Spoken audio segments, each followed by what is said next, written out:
Hello, everyone. Welcome back to Talking Stuff, the Ohio State Recruiting Podcast, brought to you by Lettermen Row and our good friends at Buyers Automotive. I am Jeremy Birmingham. That's Spencer Holbrook. It's a midweek edition, kind of an impromptu chat about stuff because Ohio State is down to 18 commitments in the class of 2021 with the Thursday afternoon decommitment of Devonta Smith, a three-star cornerback from Cincinnati LaSalle High School.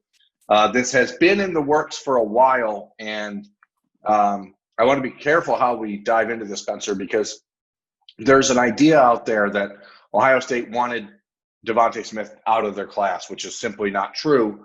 But that can be true alongside the fact that when they got wind that he was thinking about a possible decommitment, that they weren't necessarily going to fight tooth and nail to keep him in the class. Does that make sense? Or why do we as a world feel like it has to be one or the other?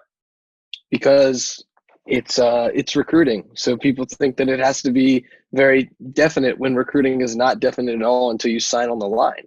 And I think that's one thing we need to remember is, Ohio State now has 18 commits, and, it's a weird recruiting cycle. So anything can happen. An in-state recruit just decommitted, and you don't see that very often, especially at a school like Ohio State. So I think it's really interesting that he chose now to decommit. I think it's interesting that there was no real, push for Ohio State to say, hey, why don't you think about this before you decide to decommit? There was no real push. It was more of a, okay, you want to decommit, go ahead.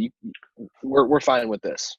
Yeah, and to kind of tear back the curtain a little bit, I started writing the Devonta Smith decommitment article almost 2 months ago because there has been talk behind the scenes that he was a little bit concerned about the numbers at the defensive backs at Ohio State, that 5-6 defensive backs were probably, that he thought there were too many. Him being the lowest ranked member of the recruiting class maybe didn't feel like he was a priority when there was that many other defensive backs ahead of him. Other schools smartly, exploited that and told him, hey, how can you be important to them when they have 6 defensive backs and are still trying to flip Jordan Hancock and still want to add Derek Davis? Where do you fit in? And that's really when all this started with Devonta Smith. But again, to be very clear, Ohio State would not have offered him in February when they did and accepted a commitment from him in March when they did if they didn't want him in this class. So the idea that they removed him or that they were processing him to replace him automatically with someone else is bunk and should be completely discarded. Ohio State was still going to recruit Derek Davis and Jordan Hancock, as I said, no matter what, if Devonta Smith was in the class or not. So don't expect that there's going to be a quick turnaround here for the Buckeyes and have them then add someone to replace Devonta Smith. That's not going to happen. It's much more likely that Devonta Smith will make a quick commitment to another school, probably Alabama, in the next couple weeks than it is Ohio State replaces him that quickly. It's recruiting. You never really know. And when you have 6 guys in the class, there could be an odd guy out. And Devonta Smith just seems like he's the odd guy out in this situation. Yeah, and it's a risky thing for Ohio State because you're talking about Cincinnati LaSalle High School, one of the state's best programs. His cousin and teammate, Jalen Johnson, is committed to Ohio State. The Buckeyes are very interested in 2022 running back Jabron Payne from LaSalle, who also picked up an Alabama offer this week. So there is some politicking that has to happen, but Ohio State can at least stand very firmly on the ground that they did not push him out of this class. Again, even though they didn't necessarily claw or fight for him to not leave it, if that makes sense.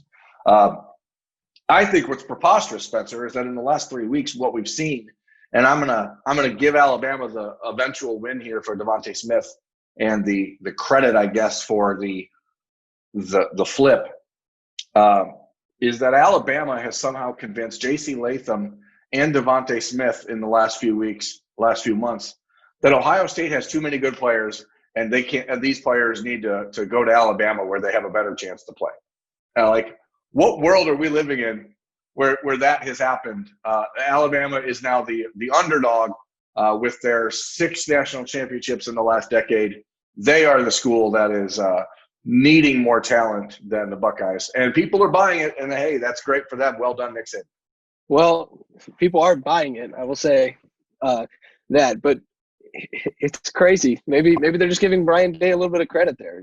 Maybe Ryan Day deserves some credit for the way he's recruiting right now, because it's really risky when you get.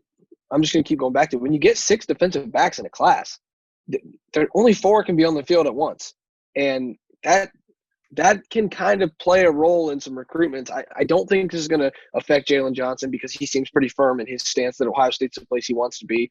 And, he's got a good relationship with a lot of the guys in the class. He's been a piece in some recruiting battles that Ohio State's trying to go through. But it's the family ties there and the LaSalle ties there. You just kind of wonder what else is going to happen. And if Alabama is trying to carve out a LaSalle pipeline there, because, like you said, they just offered Jabron Payne. So you don't really know, and it's going to be interesting to watch that school play a role in the way Ohio State recruits the state from now on. Yeah, I mean, it's Alabama. It's one of the 3 or 4 best programs in the country, bar none.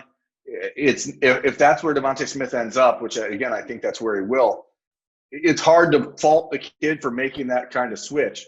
But, again, it is difficult, I think, for Buckeyes fans to understand when you're talking about a young man that was basically crying when he was offered by Ohio State and had the opportunity to go to Ohio State, which is his lifelong dream. It's funny how things change, but you're right. The truth is, with 6 defensive backs, the Buckeyes knew that there was going to be some difficulty juggling all of the egos in the room and making sure that everyone felt the proverbial love, I guess. That's not to say Devonta Smith has a huge ego or anything. No, absolutely not. The general fact is, when you have that many guys who play the same position going in the same, like if you picked up a 3rd running back right now, there'd be there'd be at least a little bit of animosity there. No. So, I mean, there'd certainly be some unease.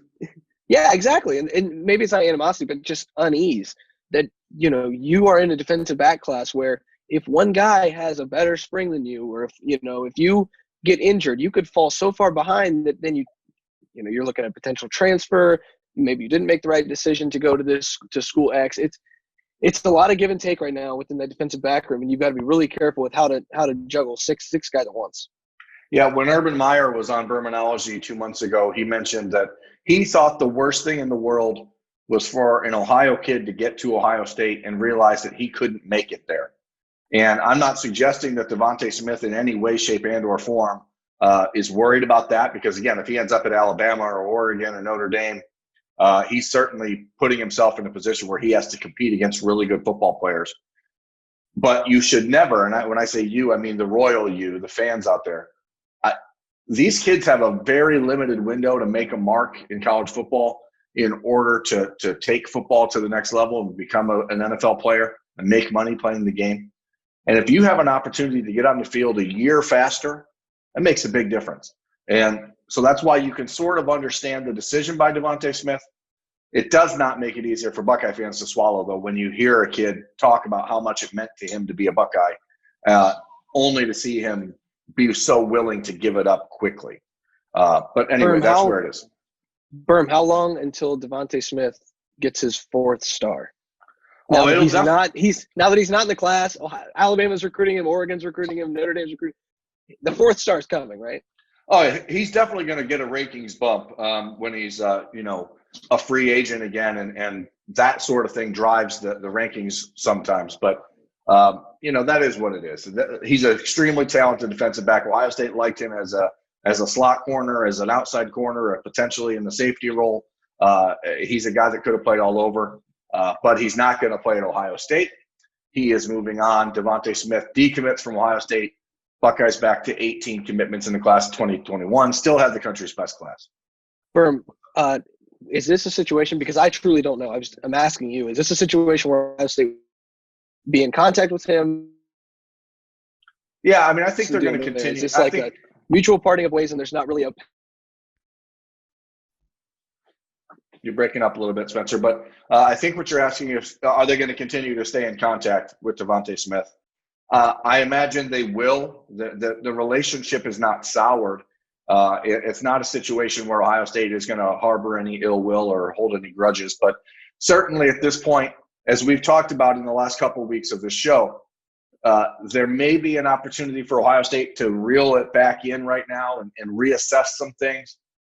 and as I said earlier, this show, they are not in a hurry to replace Devonta Smith in this class. The goal here is to go out and make sure that Derek Davis ends up in the class as the now 6th defensive back, and then keep swinging the axe to try to chop down the commitment of Jordan Hancock to Clemson and bring him into the class, because he has been the number 1 cornerback on the board for Ohio State throughout this entire cycle. I want to take a quick step back and answer another question I've seen percolating and in the recruiting ether of late when we're talking about the number 1 cornerback prospect on the board. Let's go back to 2018 when that cornerback was Anthony Cook from Texas, who is now in the transfer portal. And I've seen some questions, people wondering, will the Buckeyes make a run at Anthony Cook? I did talk to a pretty clued-in source on Thursday morning, and the answer I was given was probably not. Ohio State will never say never in this situation because you just don't know what happens.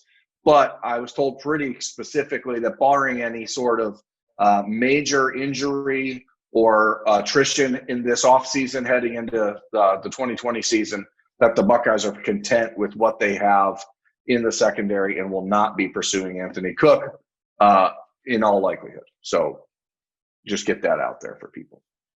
Okay. Anything else? Anyway, Chives, that's Spencer Holbrook. I'm Jeremy Birmingham. This has been Talking Stuff, brought to you by Buyers Auto. We wanted to make this one quick for you folks to just touch on the Devonta Smith decommitment. Stay tuned with Lettermen Row for more on that. We will talk to you guys in a few days. Thanks for watching. Thanks for watching. Subscribe below to get the latest videos from Lettermen Row. We got Letterman Live, we've got the practice report, we got rapid reaction. Hey, and you know we got Buckeye IQ with Zach Bourne. For sure. We got recruiting breakdowns with Berm. We got whatever you need. Ohio State football and Ohio State athletics, we've got you covered here at Lettermen Row.